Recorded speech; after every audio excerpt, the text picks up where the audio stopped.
دعا کی شروط مختلف احادیث سے جو علماء نے مستنبط کی ہیں، بیان کی ہیں۔ سب سے پہلی شرط یہ، اگر آپ پانا چاہتے ہیں، آپ کے اندر اخلاص ہو۔ اخلاص نہیں ہے اور آپ دعا کر رہے ہیں، مت امید لگائیں کہ آپ کی دعا قبول ہوگی۔ دوسری اور تیسری شرط، دعا کا جلد بازی نہ کریں۔ جلد بازی کیا؟ یا اللہ میں دعا کر رہا ہوں، 9 بجے سے کام میرا ہونا چاہیے۔ بھئی آپ کیا کہہ رہے ہیں؟ آپ کس سے کر رہے ہیں؟ اپنی خواہش کر رب کو پابند بنا رہے ہیں۔ یعنی دعا دیکھیے، 9 بجے سے پہلے پہلے میرا یہ کام ہونا چاہیے، اور بعض لوگ مستحیل دعا کرتے ہیں۔ اگر کوئی نوجوان منچلا اٹھے کہے یا اللہ میں بھی تو وقت توحید والا ہوں نا، تو جانتا ہے، یا اللہ ابھی چاند کو یہاں ظاہر کر دے اور سونے کا بنا کے کر دے، ہو جائے گا؟ دعا اخلاص کے ساتھ کرتے کرتے، انسانی دائرے کے اندر رہ کے، جلد بازی سے نہیں، یقین سے دل لگا کے دعا کرے۔ حدیث کے الفاظ ہیں، لا يزال يستجاب للعبد ما لم يدع باسم او قطيعة رحم ما لم يستعجل۔ اللہ دعا قبول کرتے ہیں کی، جب وہ جلد بازی کرتا ہے دعا قبول نہیں ہوتی، جب گناہ کی دعا کرتا ہے رد ہو جاتی ہے، جب رشتہ داروں کو توڑنے کی بات کرتا ہے دعا رد ہو جاتی ہے۔ تو شرطیں تو پوری نہیں ہوئی، دعا کیسے قبول ہو؟ یہ آپ گھر میں روک سکتے ہیں کہ مجھے 9 بجے سے پہلے کھانا ملنا چاہیے، وہ بھی قسمت ہو تو اللہ تعالیٰ آپ کو روک کسی کو سہنے کی توفیق دے دے۔ آج کل وہ بھی دور ختم ہو گیا ہے، اس کے لیے بھی آپ کو آرڈر دیتے وقت سوچنا پڑے گا کہ 9 سے مراد اگلے ماہ کے 9 ہیں کہ اس ماہ کے ہیں۔ رب اپنی خواہشوں پہ پابند بنا رہے ہیں، کیونکہ پرانے زمانے میں یہی انتظار تھا کہ خامد آئے گا پھر کھانا ہم کھلائیں گے۔ آج انتظار ہوتا ہے وہ آئے گا اور کھانا لائے گا تو کھائیں گے۔ فرق آ گیا، تصور چینج ہو گیا ہے، برکتیں اسی لیے ختم ہو گئی۔ آج انسانیت کی قدر ختم کرنے کے لیے ایک کردار ہوٹلز نے بھی ادا کیا ہے۔ جس بندے کو پتہ ہے کہ گھر میں کھانا نہیں پکے گا، ٹھیک ہے ہوٹل میں کھا لوں گا، اس کے ذہن میں کتنی کو قدر رہے گی بیوی کی؟ جس کے پتہ ہو کہ میں نے اسی سے کھانا ہے، اسے ٹالریٹ کرنا پڑے گا، وہ کول ڈاؤن رہے گا، نہیں بھائی 2 دن کا روزہ نہیں رکھنا جا سکتا، اس کو پتہ ہونا چاہیے۔ میرا اس کا مطلب قطع نہیں کہ آپ ہوٹلنگ نہ کریں، میرا مطلب صرف یہ ہے کہ خاندانوں کو توڑے نہیں۔ آپ جائیں، آپ کھا سکتے ہیں کھانا۔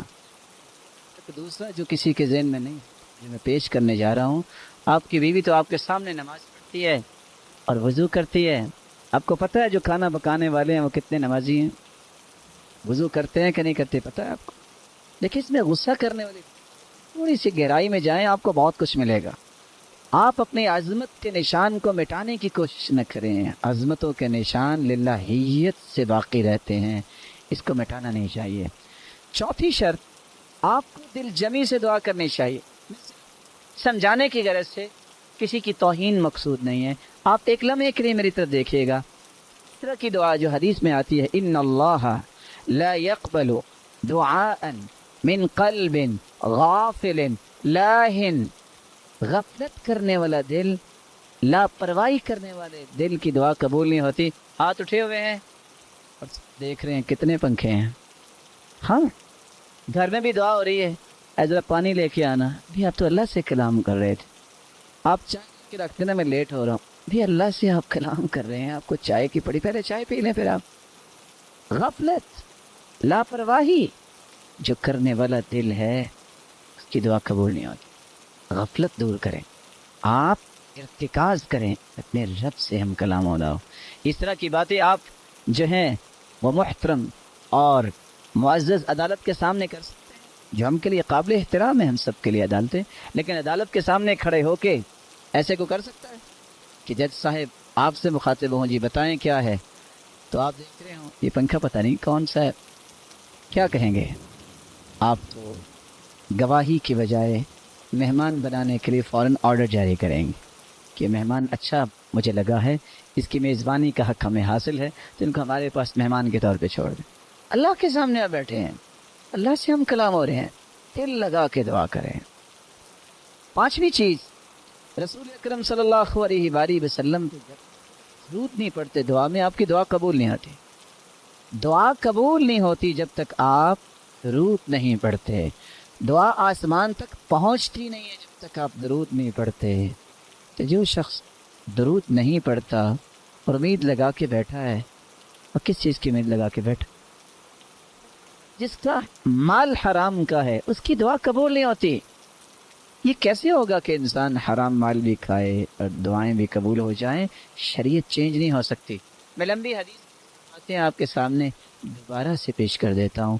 حدیث میں آتا ہے ایک شخص لمبا سفر کرتا ہے، صحیح مسلم کی روایت، لمبا سفر کرتا ہے، سفر کرنا، اشعث اغبر، پراگندہ حال ہے، اس کے بال بکھرے ہوئے ہیں، بال بکھرے ہونا، یمد یدیہ الی السماء، آسمان کی طرف اپنے دونوں ہاتھوں کو اٹھاتا ہے، ہاتھ اٹھانا، یا رب یا رب، یہ دو لفظ بولتا ہے، اے میرے رب اے میرے رب، چار باتیں۔ حدیث میں آتا ہے جو سفر کرتا ہے، دعوت المسافر لا ترد، مسافر کی دعا رد نہیں ہوتی، ایک بات۔